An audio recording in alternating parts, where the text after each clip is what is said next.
Hey guys, hi. Good afternoon. It's 3:16. Monday, Tuesday, Monday, Monday.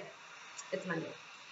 So today I wanted to talk about acceptance and what it means, or what it meant for me, and how I learned to overcome a situation by accepting it. And I'll give you my little story actually. So last year I did a lot of traveling, and I traveled to this island called Gili Trawangan. It's in Indonesia. It's a beautiful, beautiful island. I mean, it's got two small islands next to it. There's Gili Trawangan, and then there's Gili Menu and Gili Air. So this island I've been to before a few years back with a friend of mine, Roberta, and I decided I wanted to go back because it's just so beautiful. So I was on the island. I stayed there for a total of 2 months, and beautiful small island. It has a 1 mile radius, so you could walk around the whole island in 30 minutes. It's crazy.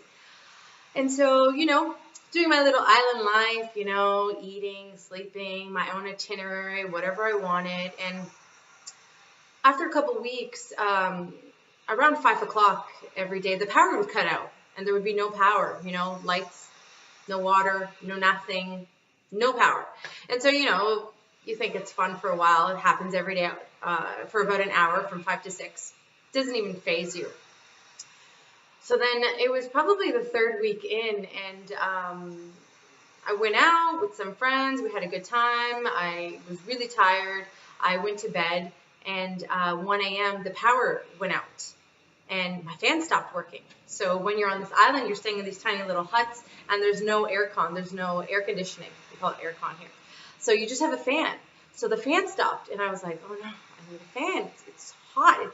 It's 40 degrees. You need the fan. And also you need the fan because the fan keeps the mosquitoes away. So the fan stopped. And then the mosquitoes came after me. And they got me. They got me real, real good. And I was like, okay, I'm not going to let it bother me. It was bothering me. So I kind of let it go. I was able to finally pass out. I woke up the next day and covered in mosquito bites. I was very upset because when I get mosquito bites, I get mosquito bites.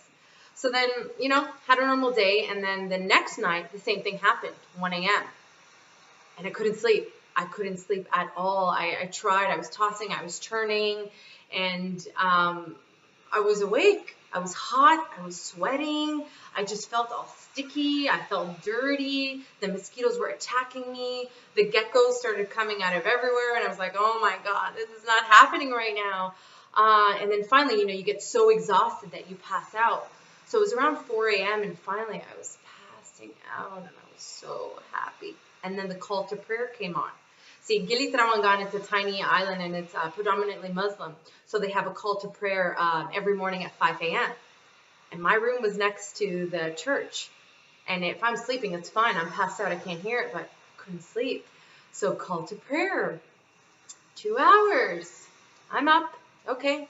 Waiting for the electricity to come back on. I get up, I leave my room, I go for a walk. I can't take a shower, there's no water, I'm dirty, it's hot, I'm sweating, I haven't slept.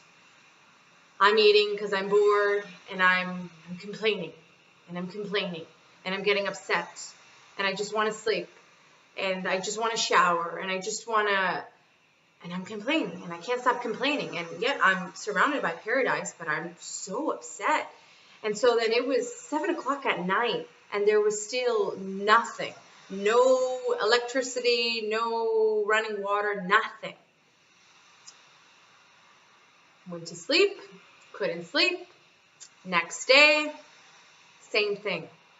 And I started feeling so sorry for myself. I went to the beach, and I was just laying there, and I remember being so upset.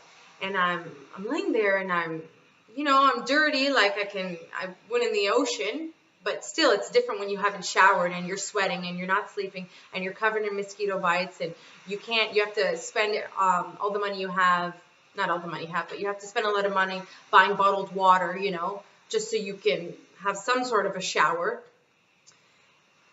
And then I was sitting there and I was so over it. When you're just over the situation, you're like, over it. And I look to my right and I see this these parents and their child, and the child, he's probably like a year, maybe a year and a half, and they're playing and they're laughing, and the father takes this child and they're in the water and they're swimming and they're splashing, and the mom's watching it all happen and they're smiling and they're just so happy. They're so happy. I mean, this kid's idea of toys to play with is the fan, it's the water, it's a stick. They don't have toys. They don't have that luxury, They don't have clean drinking water. They too have to buy bottled water just to drink, to hydrate. And I'm like, how dare I? I don't even live here. I've been here for a couple weeks and I'm complaining because I haven't had a shower in a few days and I'm covered in mosquito bites. This is their current situation. This is how they live. They go through this all the time, not having power, not having clean drinking water, not having electricity, so they can't, look at themselves in the mirror if they wanted to. That's their life. And I'm here visiting their beautiful island and I'm complaining about it. And then at that moment I realized, like, no, Em, no, you're better than that. Don't do that. Don't disrespect that. Don't disrespect their environment. And I said I wasn't going to do that. And right then and there, I jumped up and I was like, you know what? It's all good. It's all good. I'm going to go back to my room. I'm going to grab my bikini. I'm going to grab my towel. I'm going to come back and I'm going to hop in the ocean and I'm going to play with that kid. His name is Mate. I spoke to him and his mom and I got to know them and it was really fun.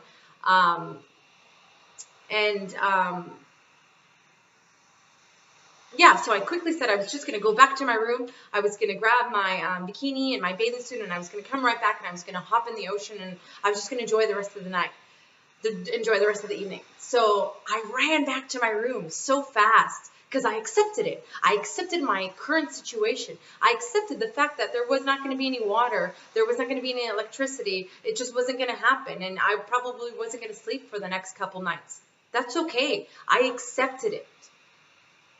And I ran back to my room. I opened the door and the power came on. And I was like, and I'm getting goosebumps right now just thinking about it at that moment. And the power came on.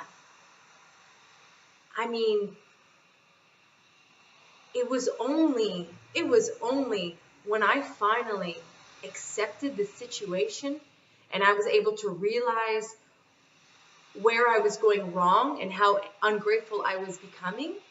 At that moment, that's when I didn't have to accept it anymore.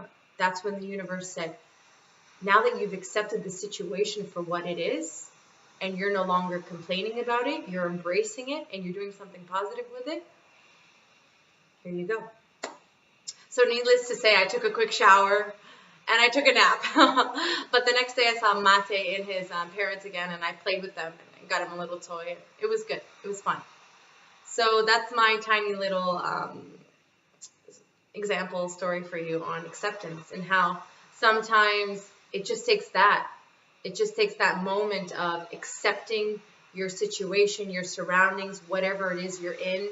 And the moment you can accept and surrender, it's when everything ends up turning out the way it's supposed to. Yeah. Okay, guys, thanks for watching. Any questions, feedback, anything like that? How to overcome, how to accept current situations? Because obviously that situation I gave you, that example, it wasn't anything life-threatening, There's other situations and stuff like that that can take, that can be more of a challenge to accept. So let me know. Happy to help. Okay, thanks.